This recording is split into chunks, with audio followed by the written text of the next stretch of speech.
Abner Colina is said to be charged over Paulina Dębska murder. People who feel threatened on Malta streets share their stories.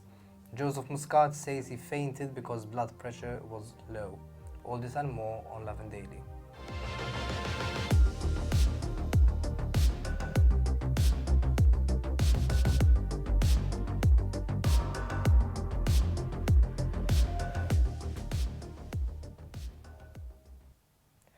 Good evening and welcome to another edition of Lovin Daily. I'm Tim Diacono, joined today by Matthew Baldacchino, and today's big story, as it has is a continuation of the news in recent days of the murder of Paulina Dębska.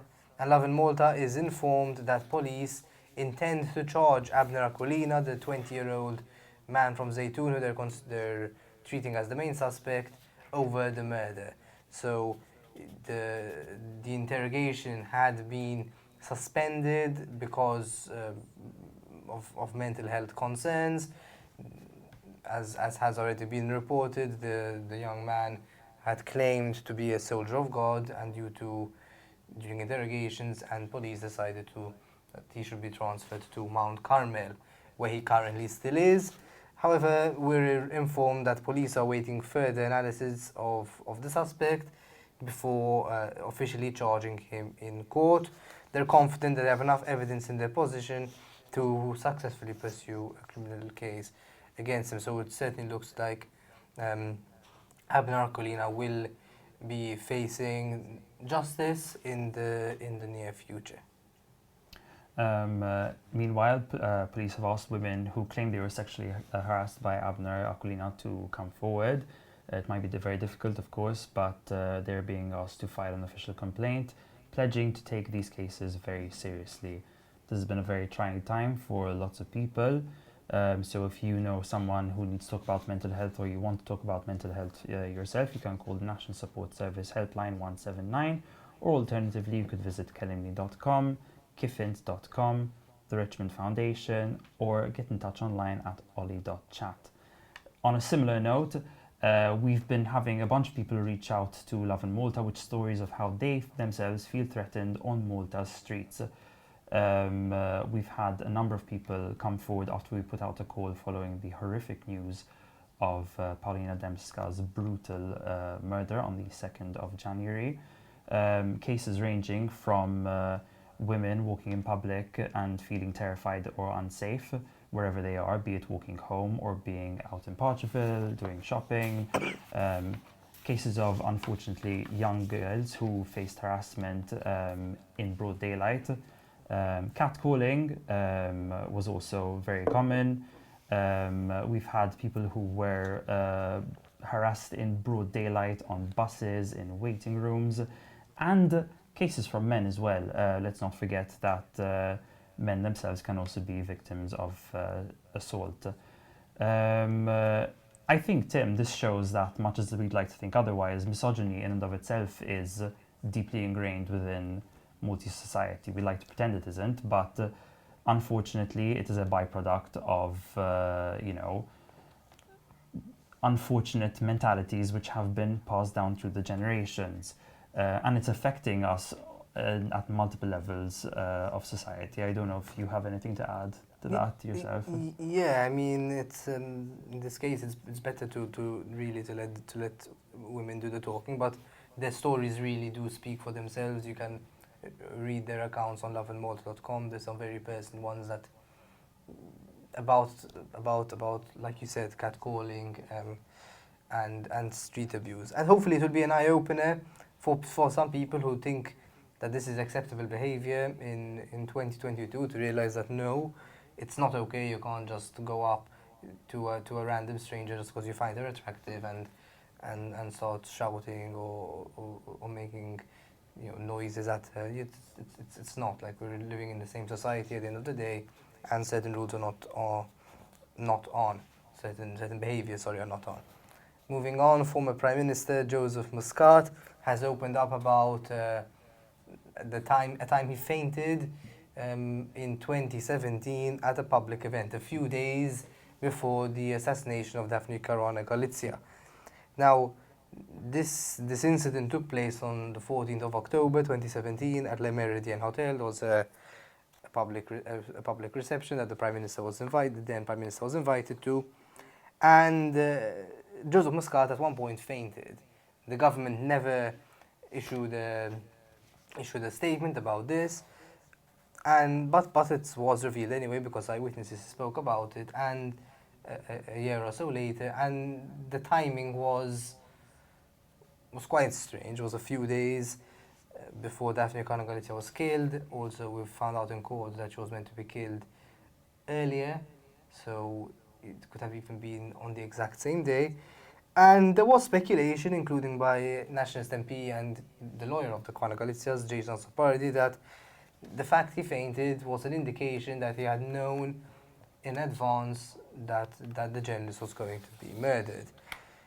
And even though there's no evidence to suggest this was the case, it's definitely worth keeping in mind, because sometimes I think we really take it for granted, which we shouldn't, how close Joseph Muscat's right-hand man, Keith Kemry, was with murder suspect Jorgen Fenech. Not only did they meet each other regularly and they were in a private WhatsApp chat with Joseph Muscat, but the very day before Jorgen Fenech was arrested, he had a long phone call with Keith Kemry. What they spoke about is still not completely certain, but the interrelationship between the three men, there's definitely more to it than meets the eye. Muscat's version of events, though, which he said in an interview with Ben Camille, is that he fainted because he was feeling unwell, he was feeling a bit dizzy. He took a pill for his high blood pressure, assuming that it was his pressure increasing, and he fainted. And the reason, and it was actually his blood pressure was too low because he had changed his diet and he no longer needed the pills. Muscat said that the realization that he was no longer dependent on these pills was life-changing for him, and the sign that he was right to change his diet. There's obviously a lot of discussion about this, as there often is with stories related to Joseph Muscat. Yes, indeed. Moving on to our fourth story of the day. Technical problems with vaccine certificates are still happening, apparently. A bit of background: as of the 17th of January, vaccine certificates will be required at a number of venues, including bars, restaurants, and gyms. Vaccine certificates will be available to people who have completed the original vaccination within the last 3 months, or who have received a booster shot within the last 9 months. In the particular case that we are aware of ourselves, a triple vaccinated woman reached out to Lovin Malta and told us that she had the wrong date and the wrong vaccine information available on her certificate. Not only did she get vaccinated shortly before Christmas, waited 2 weeks for her certificate to be issued, only to find that the latest dose was still showing up as her second dose, but also the only vaccines that were showing up on her certificate were the original one, in this case Pfizer, and not the Spikevax vaccine, Moderna, of her follow-up booster. The complainant herself has had the issue resolved since then, and the concern that she did have was for travel abroad, explaining that she felt that she could resolve the issue locally and explain what would have happened to the establishments that she would be attending. I don't know what you think, Tim, but this is obviously not a perfect system, right? The NHS is overwhelmed right now with a massive influx of patients. We've had the highest numbers of cases we've seen yet. Thankfully, hospitalizations in relation have remained low. 111 has been overwhelmed as well. I wouldn't expect there to be absolutely no issues whatsoever. Still, this doesn't make it okay. I'm glad she had the issue fixed. What do you think? I think the big issue is that on 17 January, everyone's going to be not forced to take the vaccine, but strongly shoved to take it. So your options in terms of social life and interactions are going to be severely limited if you haven't taken the vaccine or the booster. So it's impacting people's lives in a very real and a very tangible way.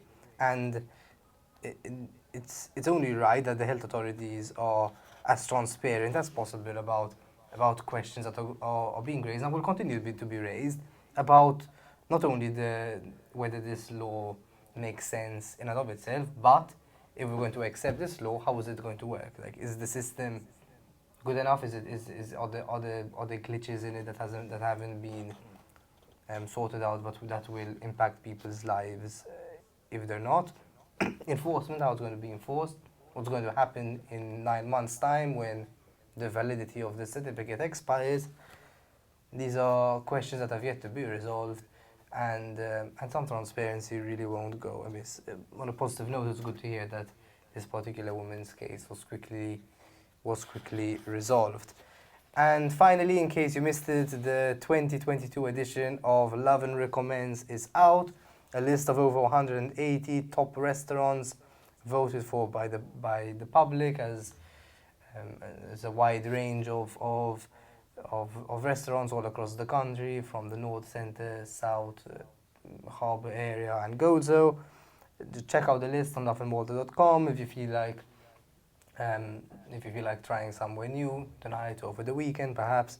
And if your favourite bar or eatery isn't on the list, please let us know and give us a shout out, and maybe it will make it onto the next list ahead of the 2023 Lovin Recommends list. You can, if you want to, you can very easily tell if a restaurant has made it, by the way, because you can see the red sticker that restaurants are sticking on their doors. So yeah, check out the list and let us know what you think about the restaurants there in the comment section below. And that brings this day's episode to an end. Thank you for sticking with us, and have an evening full of loving.